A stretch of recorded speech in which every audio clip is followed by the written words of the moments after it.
A partir de este momento, están entrando en un paréntesis donde las palabras posibilidad, opciones y decisión toman significado. RCR presenta Dosis Alternativa con Marilia García y Jackson Vargas.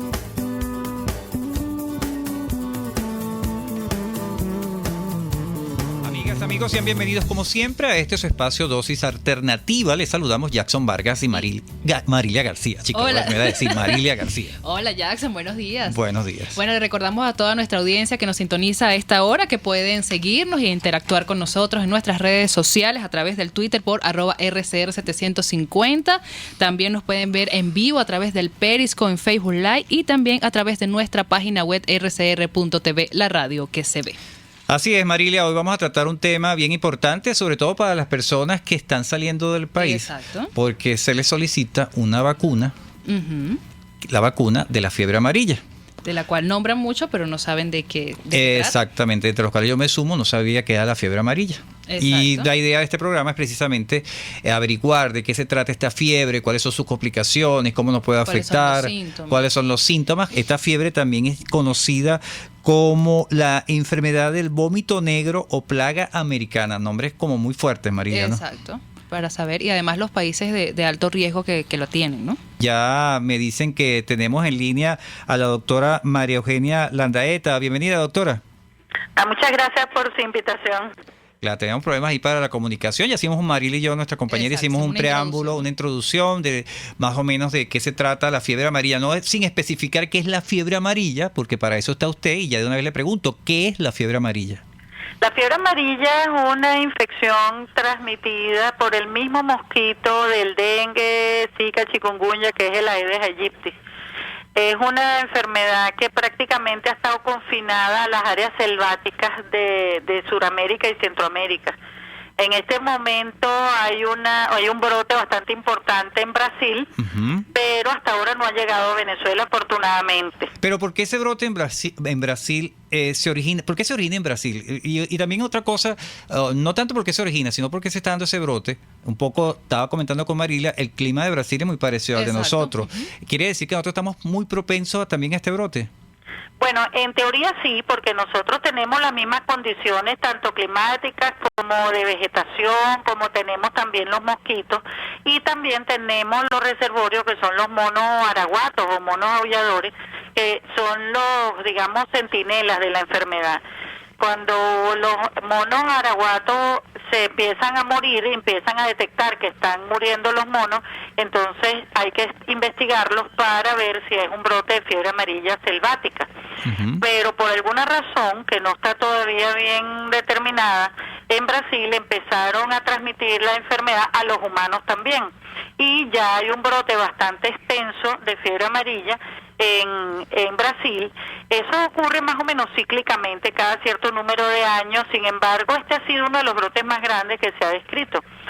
Y sin embargo, está prácticamente confinado. Si hay dos personas que fueron de Chile a Brasil y cuando llegaron otra vez a Chile tenían la enfermedad, pero hasta ahora esos son los dos únicos casos que son, digamos, importados, de que yo sepa, que han salido de Brasil. De resto, ha estado prácticamente allí confinado, está, digamos, en varios estados de ese país, pero hasta ahora, que yo tenga conocimiento, no se ha visto ningún caso en Venezuela.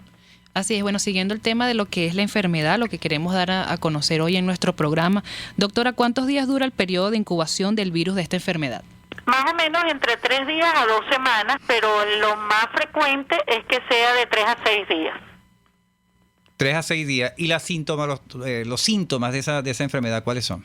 Fíjate, como todas las enfermedades virales, hay casos leves, hay casos moderados y hay casos graves. Afortunadamente los casos graves son los menos, aproximadamente de un 10 a 15%, pero en los casos leves lo que se produce es fiebre, malestar, dolor de cabeza, vómitos, y es difícil distinguirlo de otras enfermedades producidas por virus, digamos, transmitidos por mosquitos como dengue, etcétera, salvo que haya un brote. En el momento del brote sí se sospecha que hay la enfermedad y se hace el diagnóstico. Pero ¿cómo sabe? Esto ocurre en la mayoría de los casos. Hay un pequeño número de casos, que sería más o menos el 15%, que son los que se ponen graves, y entonces empiezan a tener sangrado. Por eso es que se llama la enfermedad del vómito negro, porque las personas empiezan a vomitar la sangre que sale por la vía digestiva. Se ponen amarillos, que se llama ictericia, por afectación del hígado. Que de ahí viene el nombre. Que de ahí viene el nombre de fiebre amarilla. Y también tiene afectación de los riñones, y las personas pueden tener una insuficiencia renal bastante severa. Muchos de estos, o sea, la mitad de los pacientes que tienen la forma grave fallecen. O sea, que se puede tratar a tiempo si la persona va con los primeros síntomas que nos mencionó, va al médico. Eso es correcto. Si uno, porque el tratamiento hoy en día es un tratamiento de soporte, no es un tratamiento específico para el virus, pero sí terapia intensiva, diálisis renal, la parte de la hidratación, que es muy importante, el control del sangrado, las transfusiones de sangre, esas son cosas que controlan los síntomas en los pacientes hasta que ya pasa la enfermedad. Debe estar aislado, ¿no? Bueno, fíjate, lo que pasa es que la transmisión no es por contacto directo, es por mosquitos.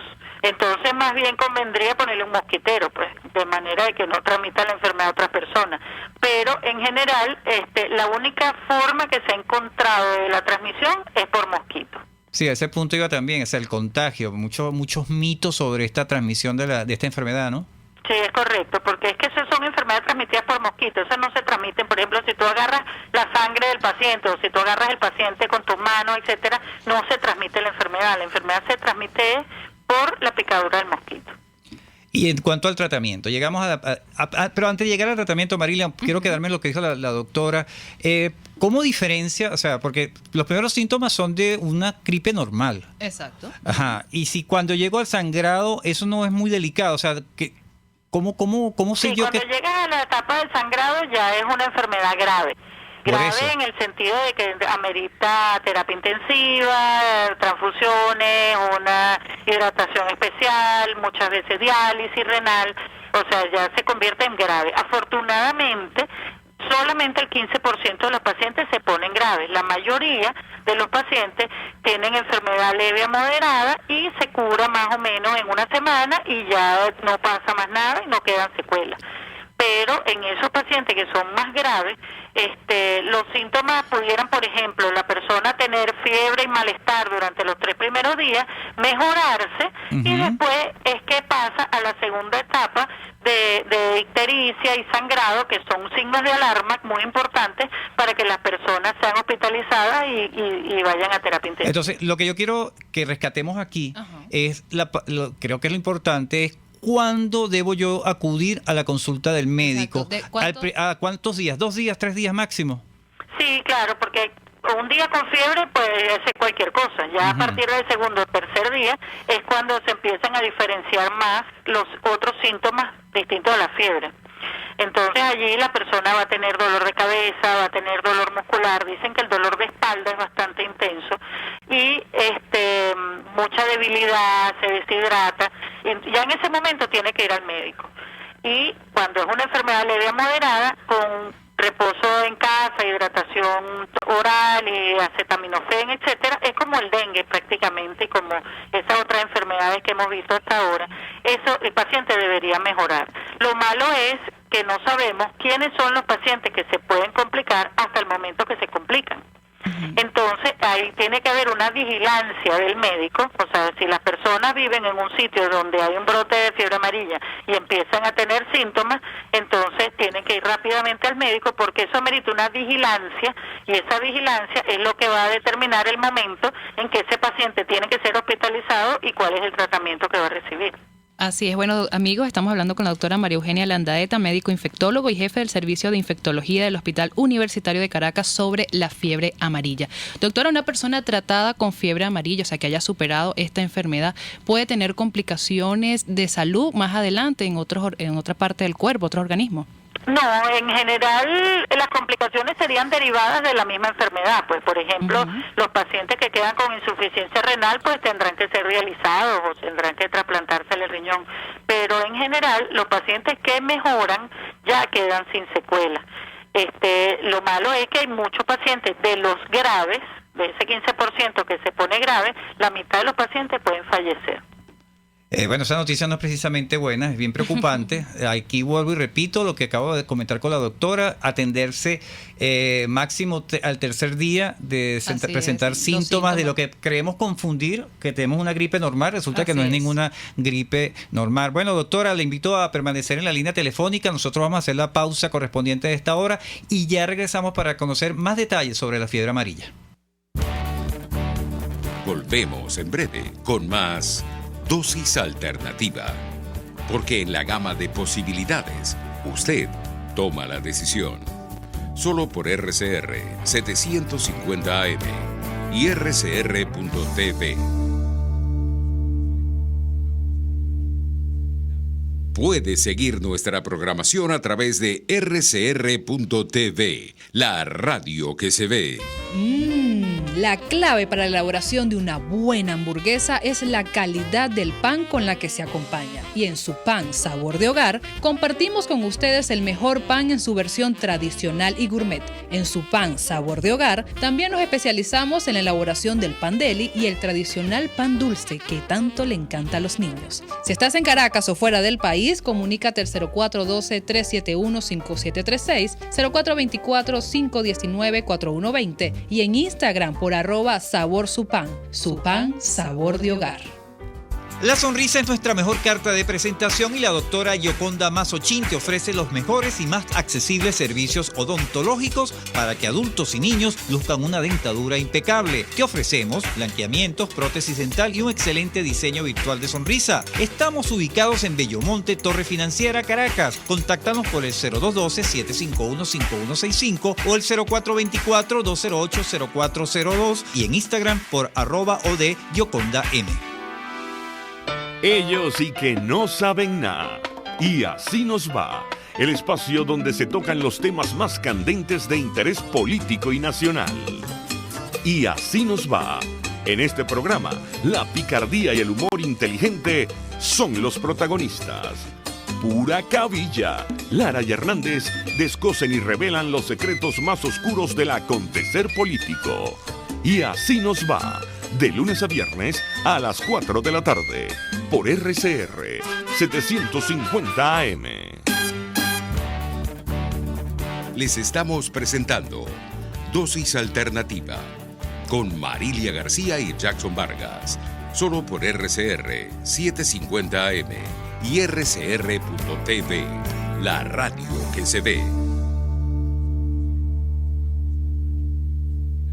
Amigos, estamos de regreso con Dosis Alternativa, tratando hoy el tema de la fiebre amarilla. Para ello nos acompaña vía telefónica María Eugenia Landaeta, médico infectólogo y jefe de servicio de infectología del Hospital Universitario de Caracas. Doctora, ya vimos más o menos cómo son los antecedentes, cómo se contagia. Cómo se contagia, los síntomas. Los síntomas, pero vamos a entrar entonces a cómo es el tratamiento. Bueno, fíjate, el tratamiento es como todas las enfermedades virales, sintomático, en el sentido de si la persona tiene fiebre, se le da acetaminofén. En este caso también se evita la aspirina y el ibuprofeno, que son drogas que pueden promover el sangrado, como igual que en el dengue, pues. Y lo que se le da es hidratación, porque las personas se deshidratan bastante con la fiebre, y mucha vigilancia para la parte de sangrado y de ictericia, ¿no? Que sería como la segunda fase. El sangrado, disculpe que le interrumpa allí, ¿requiere transfusión de sangre? No siempre, pero sí cuando es profuso, cuando es bastante importante, pues se requiere transfusiones de sangre. En general, el tratamiento de la infección leve a moderada es así, sintomático y vigilancia. Después, en la segunda fase de la enfermedad, los pacientes que se complican, que como siempre les repito, son 15%, no es la mayoría, esos pacientes tienen que ir a hospitalización y muchas veces a terapia intensiva porque tienen fallas del hígado y se ponen amarillos, se ponen ictéricos, tienen fallas de los riñones, entonces hay que hacerles diálisis, y tienen fallas hematológicas, empiezan a sangrar y tienen sangrado digestivo, sangrado de las encías y manchas de sangre en la piel, y muchas veces esos pacientes tienen que terminar con transfusiones y o sea, es un tratamiento de bastante cuidado. Doctora, aprovechando esto de la transfusión y que afecta a la sangre de la persona, el sangrado, ¿estas personas en un futuro pueden donar sangre si pasó por la fiebre amarilla? realmente no sé, no me había planteado yo esa pregunta porque nosotros no tenemos fiebre amarilla desde hace muchos años, pero en general las personas que han sufrido este tipo de enfermedades virales, preferible que no den donaciones, ¿no? Claro. Exacto, hasta que se haga la investigación adecuada. Doctor, ¿y qué tan efectiva es la vacuna contra esta enfermedad? Fíjate, la vacuna es muy efectiva. Es una de las vacunas más efectivas que se conoce y es una de las vacunas que menos efectos adversos tiene de las vacunas que se han hecho hasta ahora. Y por eso es que se trata de que sea obligatoria para todas las personas que van a viajar y en los sitios donde hay brotes de enfermedad. Entonces, en Venezuela, nosotros que hemos tenido brotes de enfermedad en el siglo pasado, se coloca prácticamente en todas las personas. Esa vacunación dejó de hacerse hasta que a partir de unos años para acá las personas empezaron otra vez a irse del país y a viajar y se vuelve entonces obligatoria para los viajes. Inclusive hay un certificado internacional, que es un cartoncito amarillo que lo dan en las unidades sanitarias, con el número del lote de la ampolla de la vacuna que se colocó, y que donde certifica que la persona está vacunada. Y hay países, y sobre todo hoy en día que hay brote activo, que no permiten el viaje de esas personas si no tienen esa certificación. Claro, doctora, pero vamos a rescatar algo ahí también. ¿Por qué necesariamente aplicar la vacuna a aquellos que van a viajar? ¿Y por qué no se aplica la vacuna a los que también estamos aquí? Bueno, eso es una cuestión también epidemiológica y de logística. Si tú no tienes un riesgo real de que haya un brote, pues tú no haces una vacunación masiva. A pesar de que tengas un vecino como Brasil. Bueno, sí.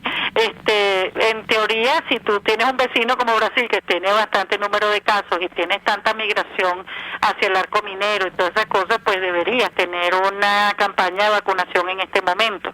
Pero con la realidad que estamos viviendo hoy en día en nuestro país, donde no hay vacunas ni siquiera para los que están viajando, entonces ya está más complicada la situación.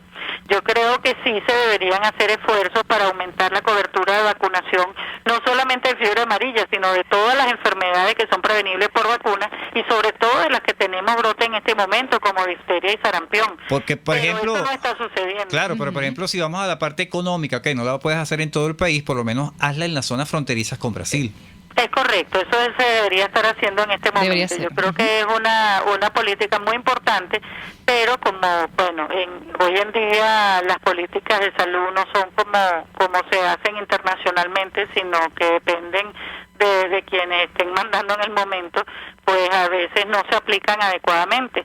Yo creo que hay una baja cobertura vacunal en nuestro país. Yo creo que sí se deberían tratar de mejorar todo lo que es el aspecto de vacunaciones y sobre todo de esas enfermedades que se encuentran ahorita en brote como difteria, sarampión y por supuesto fiebre amarilla, y que son vacunas que son muy eficaces, que tienen pocos efectos adversos y que se pueden colocar en forma masiva, y que eso nos evitaría toda la cantidad de problemas sanitarios que tenemos en este momento, y sobre todo con la escasez de medicamentos que estamos viviendo. Así es, doctora. ¿Y desde qué edad se debe aplicar esta vacuna y quiénes se la deben aplicar? Bueno, en general se aplica después del año de edad. En los niños menores de 9 meses no, porque ellos no tienen suficiente inmunidad, su inmunidad está todavía muy inmadura y entonces no crean suficientes anticuerpos y la vacuna puede no ser muy efectiva. Pero a partir del año de edad, pues a todas las personas. Las personas que son muy inmunosuprimidas, que tienen enfermedades inmunosupresoras como VIH, cáncer y algunas enfermedades inmunológicas donde se da tratamiento que sirve para bajar la inmunidad de las personas, tienen que tener un control estricto médico antes de colocarse esa vacuna. Y también las personas mayores de 65 años tienen que solicitar primero una buena evaluación médica para decidir si se la colocan, pero en general al resto de la población se le debería colocar. ¿Y cuánto tiempo dura la efectividad de esta vacuna, doctora? Bueno, fíjate, al principio se decía que se debería poner refuerzo cada 10 años. Sin embargo, en últimas investigaciones se ha encontrado que con una sola dosis que uno se coloque es suficiente y que no tiene que colocarse ningún refuerzo. Y de hecho se prorrogaron todos los certificados internacionales a nivel mundial, inclusive porque se encontró que no era necesario colocar nuevos refuerzos, sino que la persona dura con su inmunidad para toda la vida. Así, ¿y está protegida la persona inmediatamente contra la fiebre amarilla luego de colocarse esta vacuna, doctora? No inmediatamente en los primeros días, a partir del 10º día en adelante. Se dice que cuando uno va a viajar se debería colocar la vacuna un mes antes, pero no menos de 10 días antes. O sea, 10 días es lo mínimo que se debe colocar la vacuna, porque no es efectiva, porque los anticuerpos tardan todo ese tiempo en formarse y en tener un nivel protector contra la enfermedad.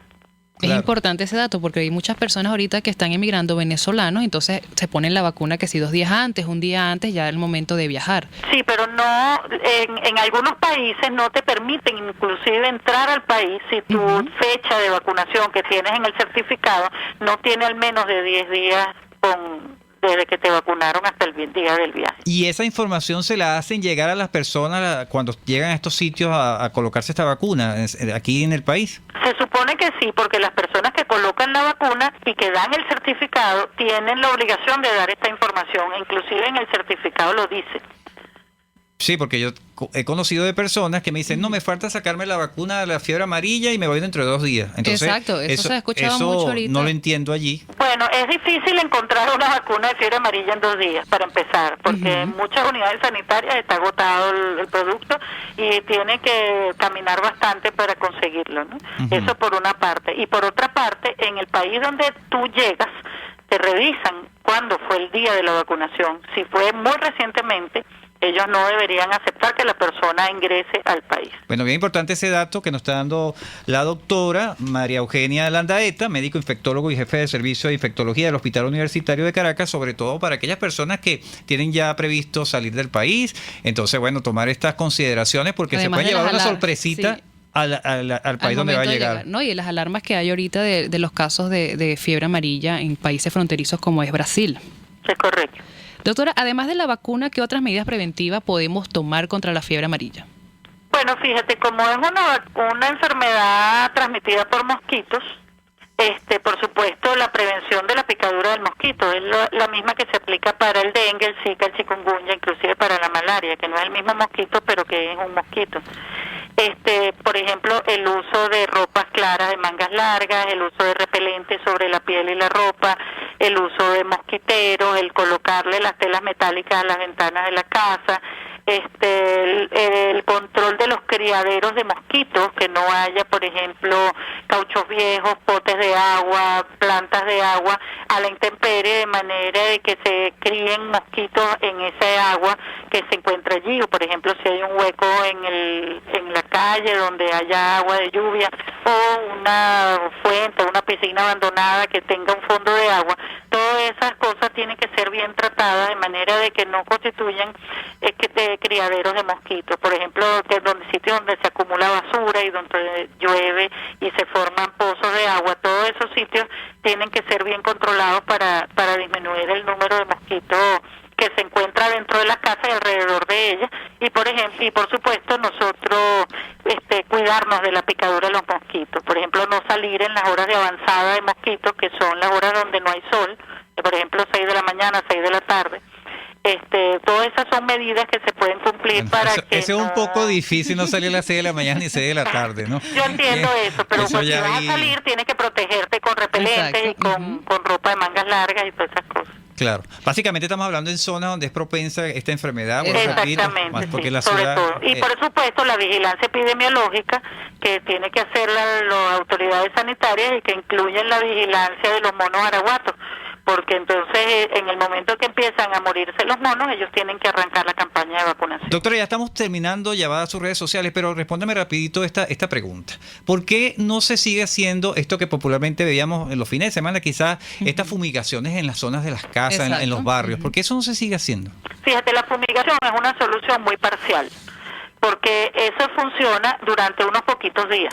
Y si hay criaderos de zancudos, al tercer día después de la fumigación vas a tener otra vez el mismo número de zancudos que tenías antes de la fumigación.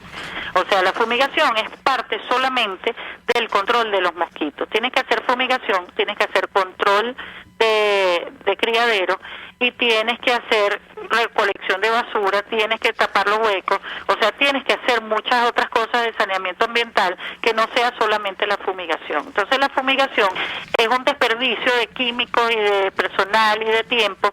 Si al tercer día después de la fumigación tú vas a tener otra vez el mismo índice de mosquitos que tenías antes. Así es. Bueno, respondida tu pregunta, Jackson. Sí. Hemos llegado al final de nuestro programa. Doctora, sus redes sociales, por favor. @Marulandaeta, @SB de Infectología, y la página de la Asociación Venezolana de Infectología, sbinfectología.org. Así es. Bueno, le damos las gracias a la doctora María Eugenia Landaeta, médico infectólogo y jefe del Servicio de Infectología del Hospital Universitario de Caracas, por habernos aclarado hoy todas esas dudas que tenemos con respecto a la fiebre amarilla y más en estos casos de éxodo que tenemos en estos momentos en el país. Así es, Marilia. Estuvimos trabajando para ustedes en la Dirección General de la Estación, Jaime Nestares. En la gerencia de producción, Wilixa Arcaya. En los controles, César Arteaga. Recuerden que pueden seguir interactuando con nosotros a través de nuestras redes sociales en Twitter por @RCR750 y vernos a través de nuestra página web rcr.tv, la radio que se ve. Les invitamos a que continúen ahora con el Radar de los Barrios. Hasta aquí, esta emisión de Dosis Alternativa. Nosotros le proporcionamos el abanico de posibilidades. Ustedes toman la decisión. Solo por RCR 750 AM y RCR.tv, la radio que se ve. RCR presentó Dosis Alternativa, una producción nacional independiente de Marilia García, certificado número 30.260, para dar cumplimiento a la obligación impuesta por el artículo 14 de la Ley de Responsabilidad Social.